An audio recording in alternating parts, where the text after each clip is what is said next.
The Final Destination is about a horrifying premonition that saves the lives of this young man, his friends, and other strangers at a terrible race accident, but all that goes against them when terrible fates go against them nonetheless.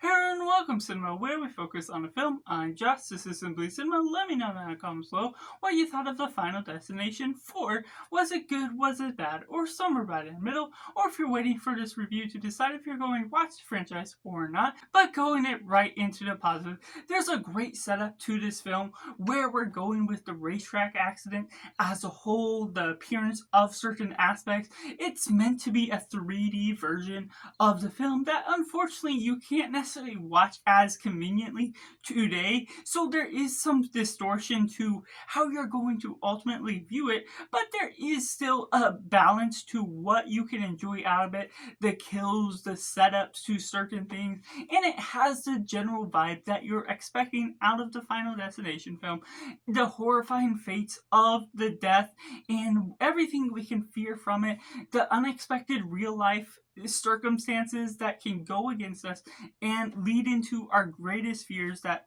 could lead into death. But while there is a stretch to some things that go about with this film, the sense where the characters are all leading on goes about this new sort of style where this boy is actually seeing every sort of clue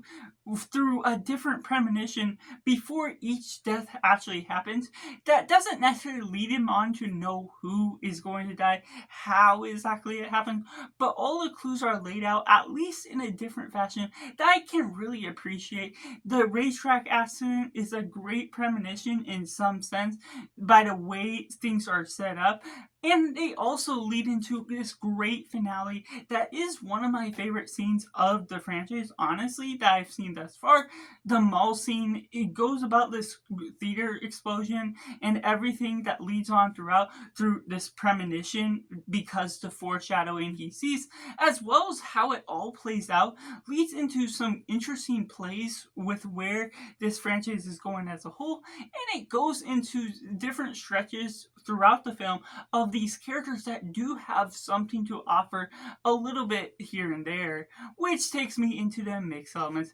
There's elements, of course, like I mentioned, where the 3D element is a huge factor, so unfortunately it goes into the play where you can't necessarily appreciate it for the way it used to be seen, or some people still may be able to see it on their Blu-ray 3D player, but for the common audience, for everyone that's going after it, it's not necessarily in your face all the time. So there's factors here and there that don't always play out in the best manner because it becomes obvious when those 3D effects come right at you. And the ability to follow along with these characters, they don't necessarily have all the characteristics that you can enjoy, understand, and follow where the story is ultimately going. Well, there is a common narrative that flows on throughout. It's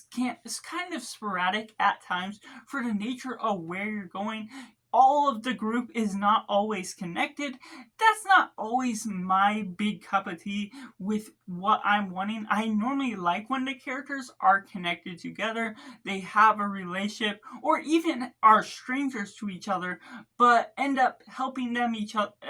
other out from the very beginning, like we saw in Final Destination 2. So the way that all separates isn't my favorite part of it, but it's still not a bad factor that takes away from the film as a whole. And some people may like some parts of it more than others because of how it's just a bunch of strangers' deaths that are all going out before the Final Destination premonition is becoming more prevalent to what factors are coming into play with how people are connecting to each other as a whole, which takes me into the negatives. That leads into the 3D element being a factor, utilizing some horrible CGI, whether you're talking about the fire, whether you're talking about some of the 3D effects. And even though the 3D effects can be good, especially if you were viewing it in 3D, ultimately it's utilized in a way that doesn't always add a bonus to the death itself. Instead of letting the death be its own thing and utilizing that death to enforce the 3D effect, even if you aren't watching it in 3D. So that's a big takeaway that is unfortunate for what the CGI effect is ultimately playing in what is coming out of this film as a whole, which leads into pretty uninteresting characters throughout, pretty awkward or cringe situations. Even from the very start with the racetrack, I feel it might be the worst premonition that you get out of the start of all of these films. While it can be a fine setup, it feels like a far stretch to how far they take it, with these cars shattering through the fence, everything flying after each other, no cars breaking, no car surviving the crash. That ultimately leads into the deaths of all the crowds, but no focus on the drama, the loss of lives, the grief struck, taken away from what you're getting out of that scene as a whole, which undermines the stakes of certain elements. While there's still obviously the deaths that are occurring within all the strangers, it occurs first within some unlikable characters that are rude for the sake of being that sense of ability. That, of course, is a sense of reality. There's grief-stricken people that aren't necessarily the nicest, but you don't get to study their characters, their backgrounds, anything behind that, which I'm not expecting a full deep dive into that. But because they get taken out so quick, and even within the main characters,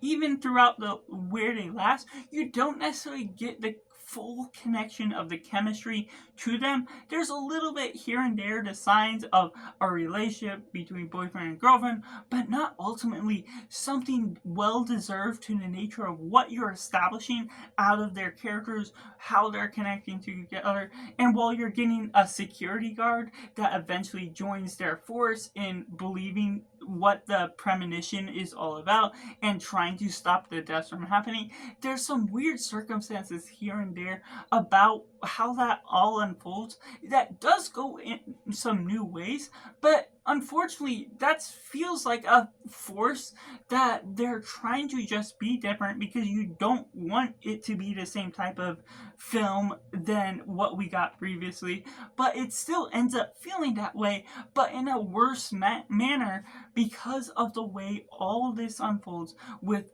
not so great CGI, some moments that just feel distasteful in the way they're building up certain characters or establishing some humor, or certain things that just don't end up delivering on the note that I feel it's trying to. Of course, that could all be a factor of what sort of film you're looking out of. Maybe it's bad for the sake of being bad, or maybe it is targeting a very niche audience that will really connect to the wildness that this film can offer. That even if you take away the bad CGI for the sake of where it's going with the 3D elements, unfortunately, it's not really adding a bonus to where we're taking the film as a whole, because of all these other factors that you're getting out of some of the awkward and horrible dialogue that's scattered throughout that really doesn't feel natural, or people don't explain their emotions or what they're experiencing as a whole, which really does lead on to the convenience or contrivances to where things all unfold in a bad way, which also adds to some of the setups where the supernatural elements are either caused by all the humans placing things in a wrong positions that allows that to happen, or the humans just do bad things that end up leading into the wrong way for the supernatural premonition to all unfold, which unfortunately really leaves a bad taste in my mouth, which therefore I have to rate this film a simply 3 out of 10, which unfortunately does not work for me quite so well. So that's just my thoughts, and I'd like to know yours down in the comments below. Is it more fitting for you? Do you prefer this over any of the other films? Or am I in the right boat where this just doesn't quite land everything that it's going for? And make sure to like this video if you enjoy it, subscribe if you haven't already to join in film culture community where we talk about the love of cinema as a whole. So that's just all, and make sure to do yourself a favor and go watch a movie.